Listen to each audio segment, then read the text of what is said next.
rich friends. It's your girl Cha Cha reporting live from the Money Mantra, and we are back with another Forex education video. I created this channel to help as many people as possible become independent and profitable traders. So if that is on your bucket list for 2024, you're definitely in the right place. So welcome, whether you are a new or returning subscriber. If you click this link, I'm so grateful for you guys. Throughout the last couple of months, there's been so many likes, so many shares, so many comments. And I really appreciate each and every person who has really taken the time to engage with the content. Hopefully, you are getting those results, or you're just making time to practice every day, because if you continue to practice, you will get there. Now, if you need more than the videos that I post on my channel, and you're looking for a mentor, someone who can hold you accountable, you can register for personal mentorship down below. I did recently launch my e-learning platform, and it's self-guided, but we do have live sessions every Sunday on Zoom. I would love to connect with you all and really help you to understand this market or understand any financial market that you're trying to master and really just get those results that you're looking for. So in today's quick video, we're going to be doing a trade breakdown.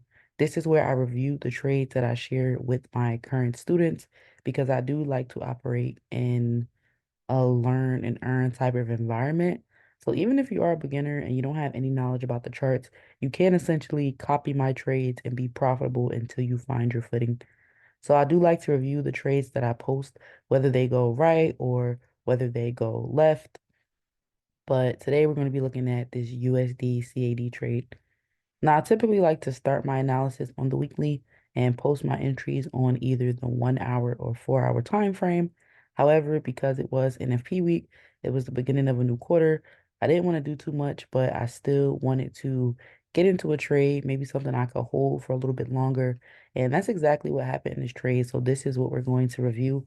As we can see, this trade was posted on April 2nd, 2024. It was recommended for market execution or a buy limit. And I gave a pretty wide range. Again, it being NFP week, I just wanted to be safe and not sorry.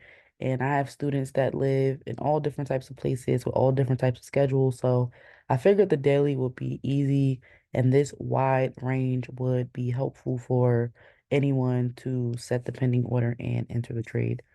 So we're actually going to head over to TradingView, and we're going to look at what actually happened in this trade. I'm just going to rewind this back, and we're going to go to April 2nd. All right, around 9 a.m. So first and foremost, when I was looking at this trade, the first thing that I noticed was that, and let me actually hide some of this stuff. When I was looking at this trade, the first thing I noticed was that the market was in a demand zone. And the demand zone pretty much happens when you start to see wicks at the bottom of a trend. When you start to see wicks at the bottom of a trend, that's usually a sign that the market is going to push up. And we can look at some examples of the market having a strong demand area. Like here, we see that there were a lot of wicks and the market was resisting going any lower, and then it pushed up. Here's another great example of the market having a hard time getting any lower and then pushing up, right? Now, if this was going to be for a sell, you would see the same activity, but at the top of the chart. So you would see the market in a supply zone where the market had a hard time getting higher, and then it would come down. Same thing here. The market had a hard time getting higher, and then it came down, a hard time getting higher, and then it came down. So whenever I'm looking at my trades, I always look to see if the market is closer to a supply zone or if it's closer to a demand zone. So I saw that it was closer to a demand zone, which was my first signal to buy. And then I also noticed that my stochastic was facing up and it was set to cross above 80. Now, I do like to provide pending orders for my students, again, because everybody has a different schedule.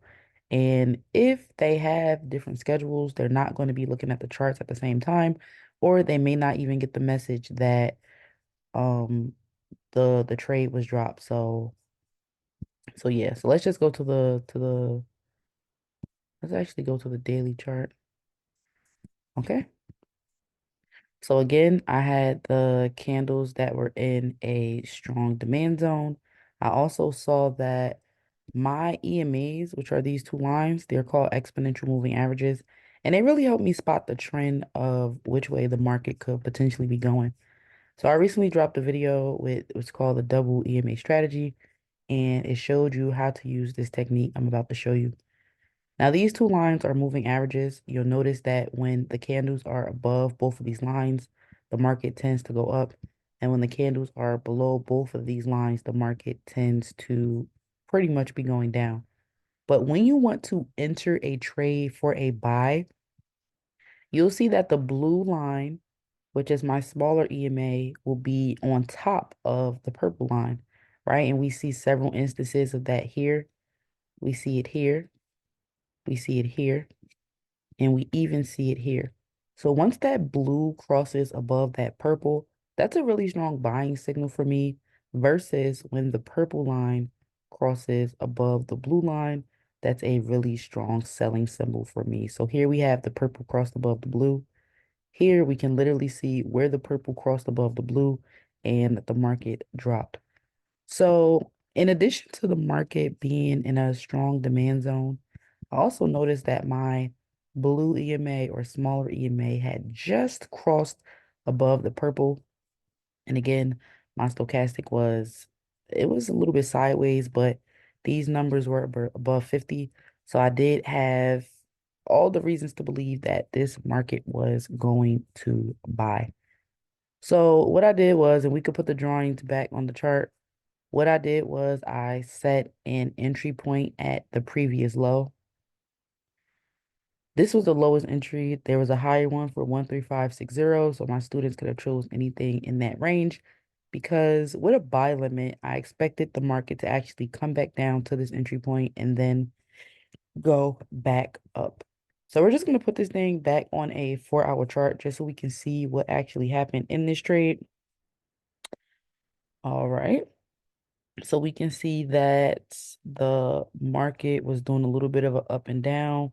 We had a little bit of a scare there. However, that's actually when the trade started to trigger. Now, it did get pretty close to our stop loss. It did get pretty close to our stop loss, which was about 134,555. And as we can see, the stop loss was never hit. The market did actually create a new demand zone, and then it took off. It hit TP1, and oh, TP2 was hit. As of my last update to my students, TP2 was not hit, but that is really amazing to see that the analysis was correct. And if you were paying attention, you'll see that a new supply zone was also formed and the market will probably sell back down. But I really hope that this was helpful in helping you to understand what I look for when I get into my trades.